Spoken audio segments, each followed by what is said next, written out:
E então vamos falar dos princípios básicos, mas lembrando que nós temos uma hierarquia, porque nós falamos dos princípios constitucionais. Então, na sequência, não menos importante, é claro, mas devemos agora falar daquele que na escala hierárquica já vem um pouquinho abaixo disso, que são os princípios básicos do orçamento.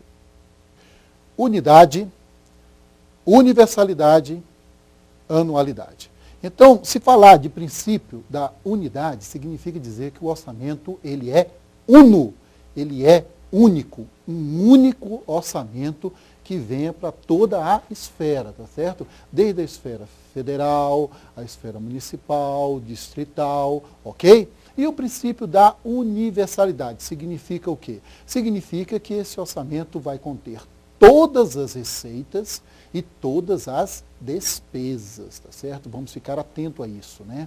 E o princípio da anualidade significa que ano a ano nós estaremos revendo essa proposta. Afinal de contas, também não podemos ter um orçamento rígido. Pelo contrário, ele tem que ter o seu toque de flexibilidade. Flexibilidade não no sentido de se criar cada vez mais gastos, como alguns governos vêm fazendo. Olha que flexibilidade e aumentando ano a ano esses gastos. Não é por aí a linha de raciocínio. Porém, nós teremos que ficar muito atento a esse respeito à flexibilidade. Por quê? Olha, o mundo passa por crises, pessoal.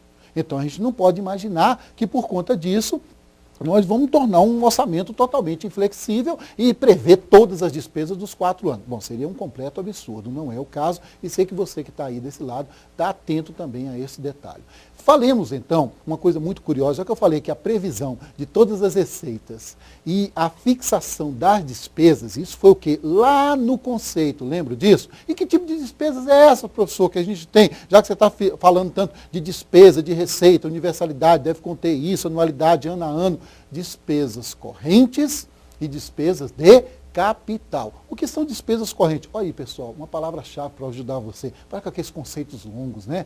O que seria uma despesa corrente? Serviços, água, luz, telefone. O que é uma despesa de capital? Olha, a construção de um prédio público, por exemplo, né? Nós temos aí a construção de asfaltos, nós temos, por exemplo, a construção de estradas. Agora, lembre-se, um detalhe interessante, né?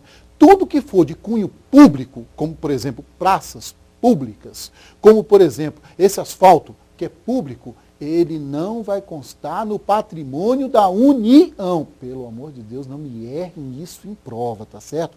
É um gasto de capital? É. Está no patrimônio? Não. O que vai constar dentro do patrimônio, você imagina, por exemplo, o TCU e o seu prédio. Opa, ali está uma despesa de capital constando dentro do patrimônio, ok? E muito bem, vamos falar então a respeito de receita, que também pode ser corrente e também pode ser de capital. O que vem a ser então uma receita corrente? É aquela derivada dos seus impostos, né? Que impostos? Imposto de renda, ISS. Então nós temos esses impostos, ok? E temos o capital, que é o quê? Uma reversão. Olha, mas o que reversão significa isso? Olha, a reversão a qual eu estou citando é a venda de um bem público, que aí eu tinha esse bem, esse capital, este patrimônio, e ao vender este capital, este patrimônio, agora eu tenho esta receita de capital. Isso é fundamental, porque, gente, se cobra muito isso na questão dos regimes, tá? Nós temos regime de caixa, regime de competência e regime misto. O que é o regime de caixa? Conforme ingresso, conforme entrada,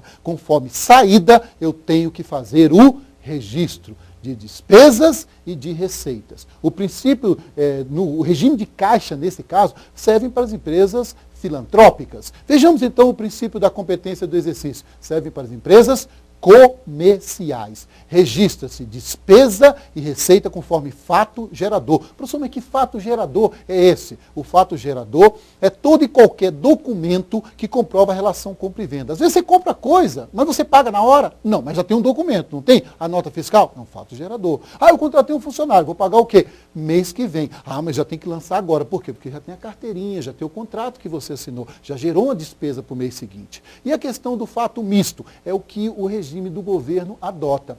O regime de caixa para as receitas, porque o registro, quando ela entra. Está lembrado lá do conceitozinho que diz sobre previsão? Não tenho certeza da entrada. Então, uso o regime de caixa, ou seja, entrou, eu faço o lançamento. E o de competência para a despesa, eu tenho que ter a certeza daquilo que eu vou gastar. Então, fiquemos atentos a esses conceitos, tá certo, pessoal? Não vamos dar bobeira. Fatos permutativos. O que significa? A troca de 6 por meia dúzia. Tenho dinheiro e agora estou comprando um patrimônio. Ou se vender o patrimônio, volta a ter o dinheiro. Isso é um fato o quê? Permutativo. Um fato modificativo. Bom, o fato modificativo para o governo significa o quê? Pagamento de água, de luz, de telefone, de salário. Pagou, olha, pensa nisso. Você dá tchau, ele não volta mais. Então ele vai baixar o valor do seu patrimônio. E o misto é o que junta um fato permutativo com um fato modificativo. Olha aí, gente, questão de prova. Por exemplo, eu só posso pegar empréstimos para fazer construção. Em termos disso, eu estou falando do quê? De despesa de quê? De capital. Só posso pegar empréstimo para construir. Nesse caso, eu estou falando de um fato misto. Por quê? Porque quando eu vou fazer o pagamento desse empréstimo, se ele tem juros, por um lado, eu peguei o empréstimo para quê? Para uma despesa de capital.